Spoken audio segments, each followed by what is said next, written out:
is SME TV News and Views. I'm your host, Angela Vithulkas. This is our first episode recorded in the new norm, which is on Zoom. And of course, while things may not look quite as glamorous as normal, I can assure you that the content is still all about you, our SMEs. Now, survive and thrive is the message that we're all hearing, and that we're all in this together. This is how we're hearing all about COVID-19. But the first case was recorded on the 25th of January in Australia this year. And today we stand at about 4,711 confirmed cases and approximately 20 deaths. National and local events have been cancelled. Even the Olympics in Tokyo, which were due for 2020, are being moved to 2021, but they'll still be referred to as the 2020 Olympics.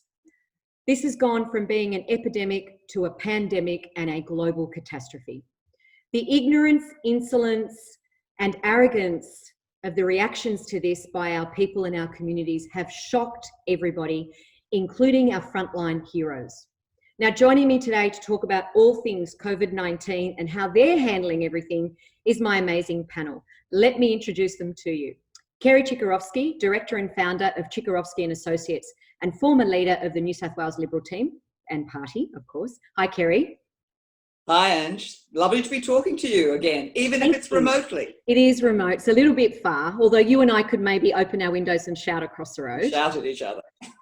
Craig West, Director and Founder of Succession Plus and Director of the SME Association of Australia. Hi, Craig. Hi, Ange. Thanks for having me again. And last but not least, Andrew Morello, winner of The First Apprentice and Head of Business Development for the Entourage. Now, thank you for joining me, everybody. Thank you, Andrew. Your background looks great and your shirt's all buttoned up nice. And this is a serious... This is a real background, by the way, guys. Is it a library? That I read. There we go. We're getting used to the new norm, but we still have serious content to cover. And we've all been faced with how we're dealing with working remotely and recording remotely for us, because the TV show had the time of ascending and launching during very early March, and we didn't expect this, but we're still going to have a go at this. Now, I've asked all of you the same question. How has this, the way we're now doing business, how has this affected your business and personal life, and what's changed? I'm going to start with you, Craig. Now, you're already working part-time from home and you've got lots of clients. What are you hearing? What are you experiencing? You know, apart from the fact that your wife's got you in a line of sight and you're probably doing more home duties, what's changed? Definitely. Well, the interesting part was last week I was supposed to be in Perth talking to a breakfast of 100 people. And I managed to do that from here in my house in the same spot I'm sitting in right now, which was a very different experience. But as you said at the start, it's becoming the new norm. People are getting very used to this technology very quickly. And I think that's a good thing. We've been telling people for a long time, you know, look after your business, think about business continuity planning, make sure you've got risk management in place. And people sort of go, yeah, I will, but it's not important. Well, now it's really important. And I actually remember I told a story the other day. I had a client in Melbourne who I asked about his business continuity plan. This is a company that turns over about $25 million. So it's not small. And he said to me, oh, look, mate, we have got something like that. We did it for the bank. It's bullshit, but we've got it. And I just thought, geez, I wonder how he's going now, because it's not bullshit anymore. It's live and happening. And you really need to be prepared. What's interesting for me is I've got two teenage boys. Well, they're not teenagers now. They're both in 20s. One at uni, one working full-time for Apple, but obviously here from home. My wife has a retail clothing business that's currently closed and has been for a couple of weeks.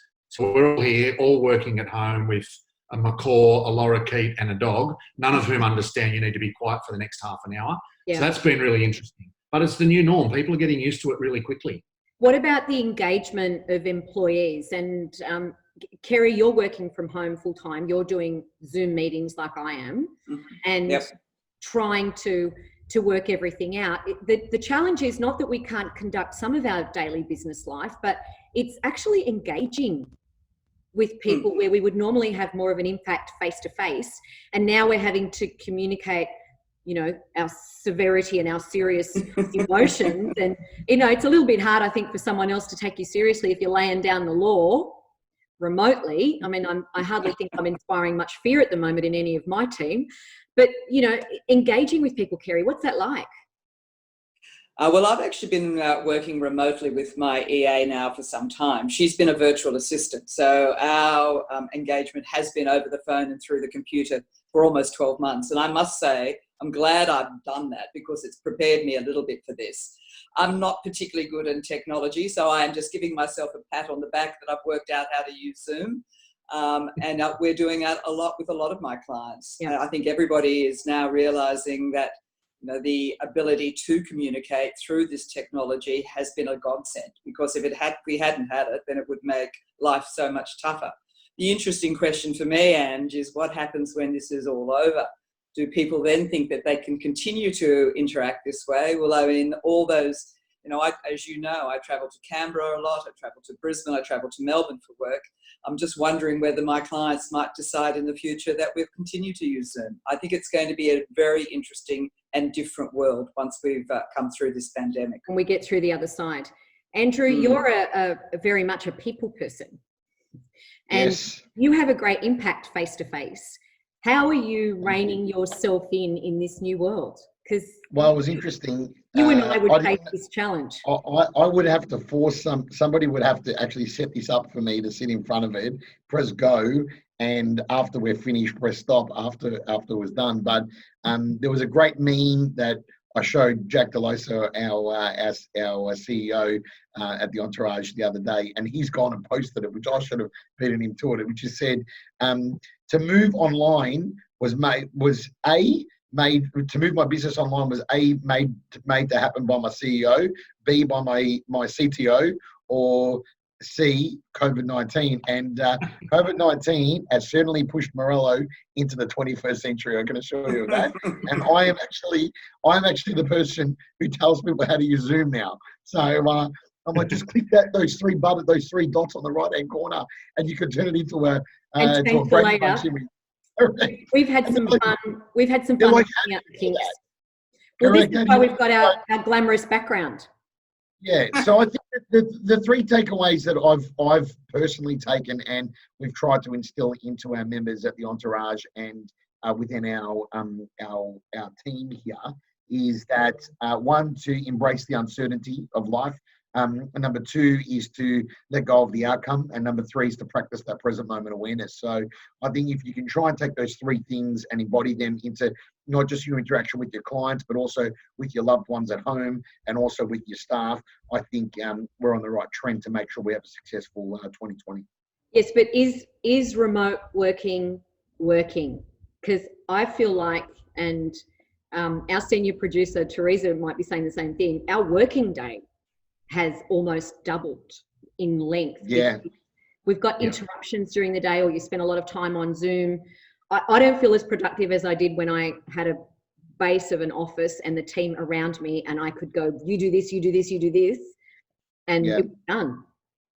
I think there is going to be an adjustment period. Yep. And you hit the nail on the head. I'll be intrigued to see what the commercial real estate market looks like. Obviously, those who know my background know I'm an avid property owner and property advisor to a number of large companies nationally and internationally, and I'll be interested to see the commercial and property landscape after all this is over, because I think what's going to happen is we've got the initial period of resistance, then we're going to have a period of evolution, then we're going to have a period of norm, and then someone's going to go, okay, it's time to come back to the office. And then all of a sudden, I think you're going to get a number of CEOs that are going to look at what it costs, $500,000 to $1 million a year to have a physical footprint in Sydney CBD or Melbourne CBD, and they're going to go, well, wait a minute, maybe we can do it for 150 and start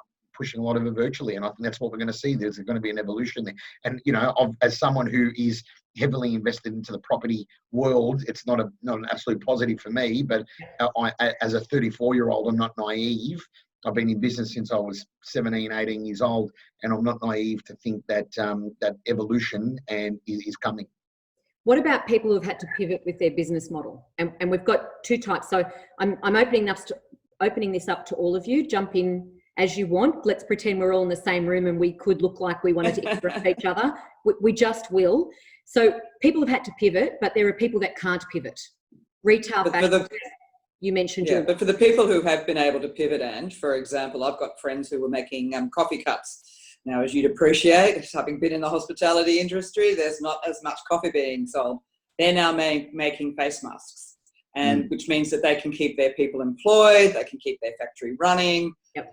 They see that this is a way to come through. And I have to say, congratulations to the Premier of New South Wales and Minister Ayres, who have actually put up on the New South Wales government website ways in which you can actually pivot and items that they're looking for. So they're actually actively encouraging people to be entrepreneurial, to think about how they can retool their factories and get things out there that we need. So, I mean, you know, there are opportunities. It's always a terrible thing that in disasters there are opportunities for some. But if people can actually look at what is needed and perhaps reorganise their businesses, then we might be able to keep more people employed, and we might be able to keep more of those factories going for the longer term. Sorry, Kerry, on that as well.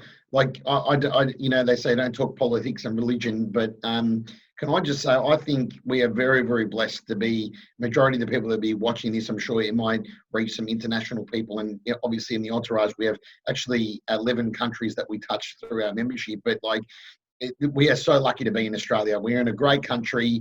The opposition came out the other day and said we're putting ourselves in this massive pit of debt. And I'm like, well, I'm sorry, but that's what being in Australia is all about. We are supporting small business, and we're supporting business in general. And, this is the time for us all to pull together. And thank God we live in Australia, because I'm speaking to, obviously, we have 22 staff that we have full-time out of Manila, who are fully employed because of us, thank God, because they're servicing our Australian clientele and our members. And as also we have a number of couple of our staff that are working out of Southeast Asia who are on Australian wages working in Southeast Asia remotely for us since 2016. And I asked him, I said, what's happening in Thailand right now? And he goes, nothing. He goes, they're all sitting in their houses. And I said, how are they eating? And they're getting bread and rice delivered to their houses by the government, who are giving it to them on a loan. And I was like, my God, thank God we live in the greatest country in the world, the land of opportunity, Australia. And many people here are complaining about, I've got to go to the supermarket and take all the toilet paper off the shelves. Craig, in your business with Succession Plus, have your clients been panicked at all, or are they asking you to change things or rethink themselves and how their succession strategies are playing out now? It's been really interesting, and I think it's a bit of a view around what's happening generally in the economy. We've got two speeds happening. I've got a client who I spoke to last week electronically in Perth who manufactures pasta. He has never been busier in his life. No. He's had 3 record weeks in a row, and he's now working out how he can get machines delivered, how he can get more people, how he can organise more freight. He's flying. He will never do better than what he's going to do in the next 3 months. Yep. I also spoke to someone in Melbourne who runs a major events company. So they look after things like the Grand Prix, which was just cancelled. They look after the spring racing. I got there on the Thursday. There you go. I was one of the only people. I helicoptered in. Exactly. I got to experience the Thursday. They cancelled it Thursday night, and I went. At least Morello got there. So. Lifestyles of the rich and famous, yep. So they've had a really difficult time of it. Every single event, if you imagine in your business today, every single forward order you've got through till September has been cancelled. Yep. They have not got 1 cent of revenue. Now, they have got something. One of the things they hire out to these events is hand sinks, which are self-contained. They produce warm water and soap, and it's all self-contained unit. That part of their business has gone crazy. They're being hassled by New South Wales and Victorian Health to supply more and more of these units. I think the lesson is Andrew said it before, and I think Kerry did as well. You have to think about, where do I focus? What do I do? I'm not going to be able to, hire out kitchens to the Melbourne Racing Carnival, but I've got hand sinks. I can do something on that. Maybe I should put them online. There's a whole stack of things. And I just mentioned before my wife's business, same thing. It's a small ladies retail clothing shop. Now, it's suburban. It's not in a big Westfield. It's in a suburban shopping centre. It relies entirely on foot traffic. She's now spent a week putting things online. Yeah. Now, that's not going to work quickly. That's a problem because she hasn't got a history of a large website. But interestingly for you, Morello, one of the Entourage members reached out and said, listen, if you are servicing female clients in this type of age group with these kind of products, we'd like to work with you. And suddenly we've now got a joint venture with someone who we've never met yet, who's looking at, okay, how do we work together to build that business up? I think people need to be more creative around what they can do with their business and not just be, I only do this. So mindful of I'm still moderating. We're just going to jump to the next one. Financial realities. What are we facing? So our PM has said there's no rule book here and that this situation is changing every day. And yes, obviously it is. The financial landscape is looking grim. The ASX has been hit hard. The property market has a question mark over it. And the very institutions that underpin all our lives, the banks, well, they're having to suddenly grow a heart. Oh, and there goes the budget surplus. So, Kerry, government at all levels, they're obviously facing the fact that all the money that's going to come to people is going to come from them via what we have paid previously. And there isn't an industry, a business or a group or an individual who isn't facing massive financial walls, including the sporting world, Kerry. And there will be a lot of debt.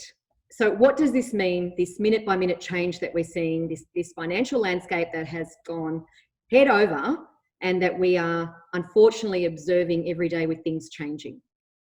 The government has unprecedented. No rule book. Yeah, well, it's unprecedented in all of our lifetimes. And I mean, we thought the GFC was bad. We thought SARS was bad. We've never seen anything like this. And I think it's one of those occasions where the government will throw out the rule book, which they've already done. Yes. I mean, do I think that we're heading back to a socialist environment where the government's going to nationalise everything? No, I don't. Do I think that the government may, as a temporary measure, for example, take equity in some of the companies like they're bailing out? Yes, they might. And so do I think that they're going? It's our money that we're protecting.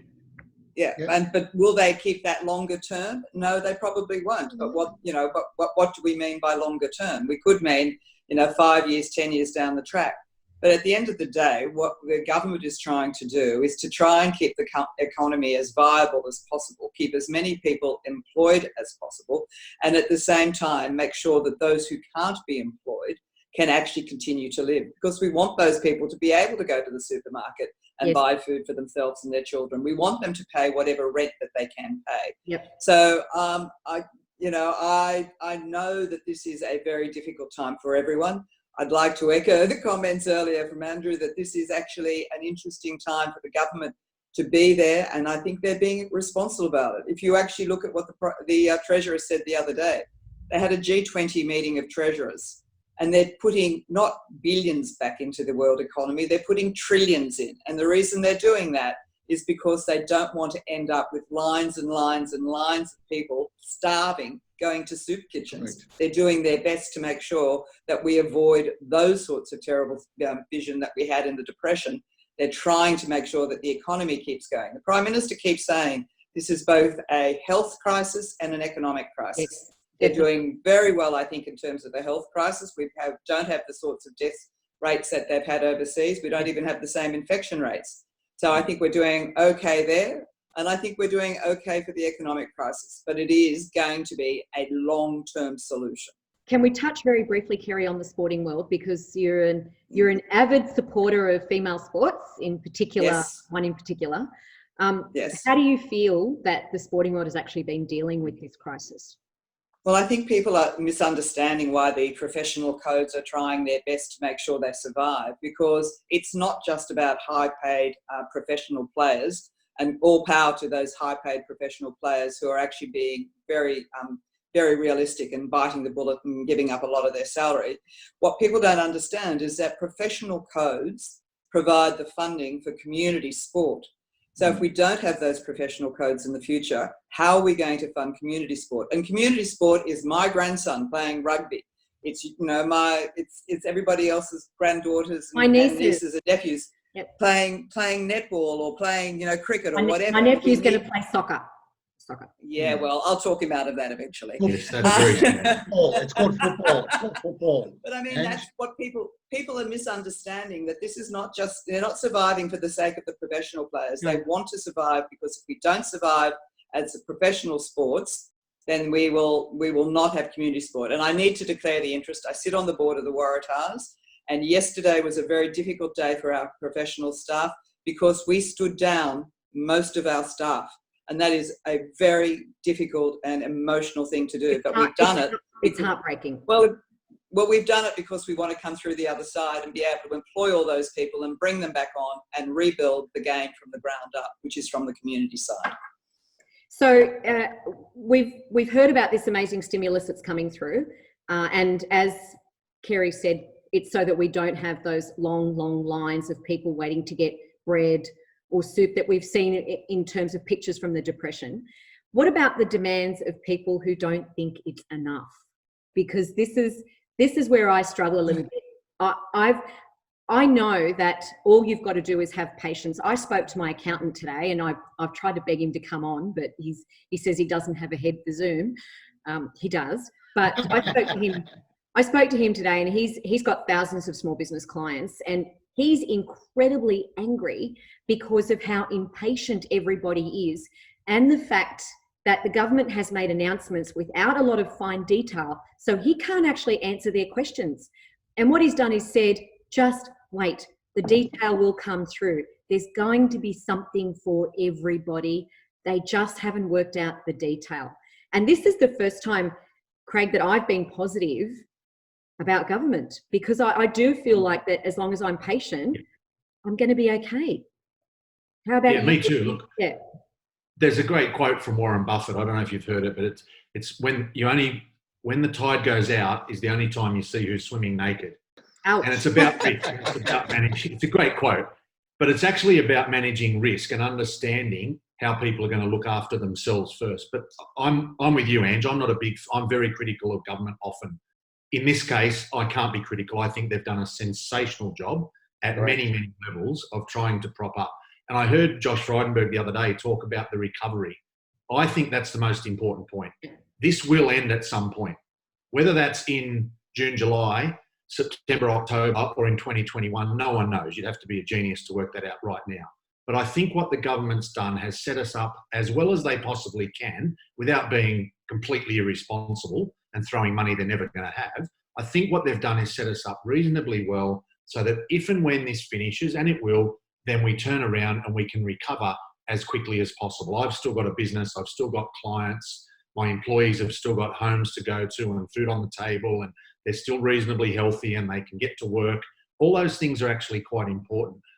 I have heard and read lots of comments, particularly online, and I think, particularly in places like Twitter, there's just a hell of a lot of very angry people blaming everyone but themselves for something that I don't think anybody on earth could reasonably predict. It's what's called a black swan event. I've been blaming myself for everything for years, but I'm not taking responsibility for this one. This one I don't own. And to your point about people not getting information, well, and in the day after they announced the $750 payment, 200,000 small businesses were able to register online to make sure that their it's up to 300,000 today, Kerry. And you see, so I mean, the information is getting out there. Oh, yeah. And the government is saying to these small businesses, get in. Get yourself sorted because funding will come through. I want to bring up, Andrew, and I don't know if you're hearing or seeing much of this. It's scary that the ASX has been hit hard, but one of these issues when we talk about the financial landscape moving forward is going to be self-managed super funds and the hit that they're taking. And, some of us here might have those still in play. I'm personally not looking at them because I know what it looks like at the moment. But we might not feel that hit for years, right? So this situation, this financial landscape isn't just about when we've contained the virus. It might be that in 5 or 10 years' time, when that next lot of us goes into retirement, 40, 50 years away for you, Andrew, we may actually... I was going to go into I was due for semi-retirement next year, as Craig knows. Yeah, I already have my succession plan in place. You might. That's going to go into what my uncle calls correction. Look, I think the reality is, there are, and if you want to talk about some of the negative sentiment that's out there right now, a large portion is around people saying government's encouraging people to dip into their super. And I'm like, with all due respect, there are some very capable people that are in a position to dip into their super. So I think it needs to come down to actually people having what I call a social consciousness about the decision that they make. They can take, and please don't take my specifics here, please do your own research, but they can take 10,000 prior to June 30, and they can take another 10,000 after July 1. And like, you know, at the end of the day, you know, I'm a self-managed super fund member already. I did that as a young man. I made some great investments quite young. I can't touch that money till I'm much older, and I sort of did it as an insurance policy, Ange, to make sure I at least had something if I lost. You Morello-proofed it. I Morello-proofed it, exactly. You know, enjoy life as much as I do, but as well, there'll always be something there. So look, I've done well in my SMSF, and I certainly wouldn't be eligible under the guidelines of the Australian government and also certainly the taxation department to access any of that money that's in my SMSF. But certainly, I think it's called a social consciousness, guys. If you're in a position where you do have $2 or $3 million sitting in SMSF now, and you aren't in a position to produce $5 or $10 million, no, it's geared in case $1 million. Yeah, even $500,000, $10,000 now to help you now through this period. Yes. And I look, I know I'm the eternal optimist, and I know I am still young. And people go, "That's your youthfulness," but I think we've done the right thing. We've gotten ahead of the bell curve. You look at the cases in Italy, you look at the cases in China, you look at the cases in America. I think we've done a great job of instilling some guidelines around people doing the right thing. We've got, and it's terrible, and my heart goes out to the families of the 20 people that have passed away. We've only had 20 people pass away.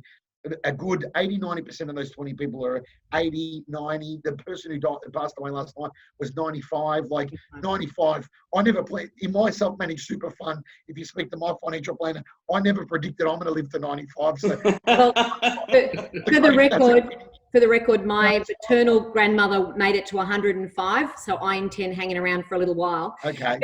Because the government master plan here, as we've been hinted at, is hibernation.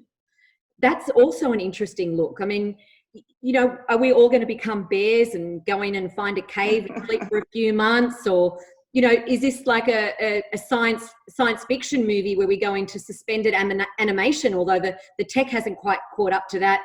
I wouldn't mind coming back in 6 or 7 months' time and not have aged and look a little bit trimmer, because I haven't eaten anything. I don't think we're going to look. One thing we're not going to look is trimmer. I can assure you of that. There's not as much. Speak for yourself. I'm out exercising twice a day. She's trying to get me out there too. But we're being faced with who's closed, who's open, what's an essential service, what's obvious about all of this, and what if you're out of all options? What happens if we're in complete lockdown? And I can speak today from a little bit of a scary situation, because right outside my window is the army and the police, because I live across from a hotel, and they've brought, I think, 6 or 7 busloads of people into the hotel to be quarantined, and I wasn't allowed to leave the building today. So, and walk around, because they didn't want us walking around the luggage. I must have walked past, because I saw them, the police there. So I must have walked past just before they brought the buses in. So, look, I think the whole hibernation thing is already working. I mean, and go for a walk through the city, and everything's shut. I mean, everything's shut. Even the coffee shops that were open, 2 days ago have closed. Yes, because there's just not enough people. There's, you walk into. If I walked into my office block now, the security guard asks me at the front door, "Do you work in the building?" They're only allowing people in who work. I'm now working from home because I've got everything I need from my computer now, so I can work from home. But, I think hibernation, whatever you want to call it, it's already upon us. So the real challenge now is to sustain ourselves over the next several months so that we can, like the spring, come out, and the bears will be the bears, and they'll be roaring around the countryside, and business hopefully will pick up. Because I'm optimistic enough, and I'm not an economist. I'm just a person who looks at what's going on in the world and talks to people. And I'm optimistic enough to believe that once we come out of it, there'll be a bloody big bounce, because there'll be so much pent up, a demand for a whole lot of things. Yeah. People will want to go on holidays. People will want to go buy new clothes. They'll want to go out and buy, as we know, women like to buy red lipsticks. They'll be out buying their red lipsticks. And, so I think, one thing we haven't touched on, and I don't really want you to go into much detail on this, please, not at all. But one thing is, all the dating apps, they're really going to suffer. I bet Tinder goes wild when this is all over, because all you can do now is just look. So I've been told. This is not firsthand. Haven't you discovered House Party? Angie, just get on on that. the House Party, Angie. You can have I drinks know, with and I all get your at the House friends. Party, correct? You can meet people on there. Just on that as well, I'll mention Tom Panos, who's a real estate guru, and John McGrath, and a family friend of mine. You Greeks all stick together, obviously. He's a friend of mine too, Angie, so you can pass on how I get the Morellos and the Panoses have frequented a few events internationally. I can't wait to get you on together. That'll be interesting. Great. We'll do that together. But Tom and John McGrath did an amazing interview the other day where they talked about the what is the reality for real estate is to stay relevant over the next 6 to 12 months, because we're going to experience what we saw in Australia and America and England in the 20s, which was called the Roaring 20s, where they came off the back of World War I, which was the Great War, where everyone did go into hibernation and batten down the hatches. And then we saw a period of absolute beautiful economic boom coming off the back of this. So both Tom and John are both mentors of mine and close family friends, and I would echo their sentiment where this is the time to give people world-class experience, double down on customer service, double down on staying in touch with your past clients, present clients, and potential future clients. And coming off the back of this, we're going to see a period of great prosperity. Now, we nearly are out of time, and you know how strict I am about that. I'm going to bring up one more thing and last thoughts on it. And Andrew, we're going to cover off very quickly on your 6 steps for Survive and Thrive, but we're going to put the link on that, don't worry. Small or SMEs versus big business. Now, let's be honest, it's 2 different worlds. Now, there are some big differences, right? Big business sits around a table and they go, uh-oh, or oh crap, look what we faced. Let's put off 8,000, 10,000 people. SMEs, it's the last resort. Are they ruthless? Are they realistic? Is it all about a spreadsheet with the big end of town? Or are they just able to come to their senses faster than SMEs, perhaps? Last thoughts, Kerry. So I think the big businesses are trying to make sure that when they go to the banks, for example, their balance sheets, when they look at them, they can say, look, we have taken the hard decisions now with the expectation that if you help us through this process, and indeed that same thinking is going to government. So, for example, let's use Virgin. Virgin, we know, are going to government looking for a loan. But when they go to government, they can say, this is what we've done in terms of structuring the business to get through this period. But if you give us the loan, then when we get to the stage where we can operate again, we can bring all those people back. So I think it's a negotiation, it's a commercial negotiation. And because of the size of those businesses, it's whilst it's incredibly harsh, it's probably a greater reality.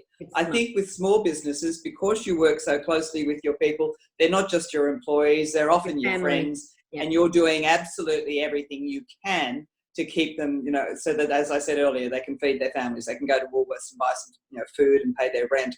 So I think the mindset is completely different, but I think because the big business guys are looking to survive through this period so they can bring them all back, and there's lots of them, and they need to do that. We'll be keeping an eye on them and holding them to it. That's what I want to see. They need to negotiate in good faith, Ange, and that's part of the difficulty that they have. Craig, last thoughts on, what do you think? Who's cashing in? Can we learn anything?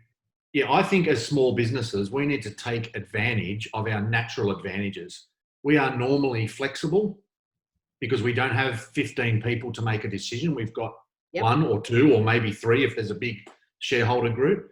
We're fast, we can make decisions really quickly, and we can change them really quickly if we need to. No corporate in Australia can do that. They don't do anything quickly. They're always, and they have to be because they're large organisations, there's a lot of money, a lot of people, a lot of risk involved, but they're not used to moving quickly and they're not used to being flexible. They're very slow to turn around. If you use a big ship type analogy, it takes a long time to turn them around. Small businesses are speedboats. We can turn really quickly, we can stop, we can go the other way. And I think we need to take advantage of that. What's concerning me is there are still reports, and I read a press release this morning from Kate Carnell, the Small Business and Family Enterprise Office Commissioner, who was talking about some large corporates who have simply withheld payments from small business right now, which is terrible behaviour, and they need to be absolutely hammered. If we can find them, they need a name and shame file on that one. Absolutely. They name and shame everything else. So, Andrew, last thoughts here, because we've got to wrap it up. We like to keep to stricter time. Would you like me to wrap it up with the 6 things business owners should focus on? 6 things, nice and quick. Great. Fantastic. So number 1 is have a cash flow forecast. Number 2 is focus on bandwidth on marketing, sales, and other revenue generating opportunities and activities. Number 3 is diversify revenue streams. Number 4 is seek advice and be in regular contact with coaches, mentors, things of this nature. Anything that you can log on to, anything that you're a part of, be a part of that. If you do have business advisory, make sure you do focus on that and lean into those opportunities. Number 5 is manage, minimize, and mitigate unnecessary expenses. Number 6 is get creative with your product and service delivery. And last but not least, they're the 6 that Andrew will share across this, and we've got a little graphic that you guys can subscribe to or download. But what I'm here to say is embrace the uncertainty of life, let go of the outcome, and practice present moment awareness. We are humans, we are resilient, and I tell you, the future is ours, and we can't be beaten. On that note, on being creative, SME TV News and Views has done exactly that, because we've gone from being in our nice studio to being online in a different type of studio. So for more information on the topics that we've discussed, links that are helpful and relevant information, they're all going to be below this when it goes online. And you can also go to our website where all the details will be there. And you can email us and let us know if you've got any topics of your own that you'd like us to cover, or any guests in particular. Thank you very much to my panel. Kerry Chikarovski, Craig West, Andrew Morello. Thank you so much, guys. We'll catch everyone else next week. Have a good day. Stay safe. Thank you. Thanks, Ed. Thanks.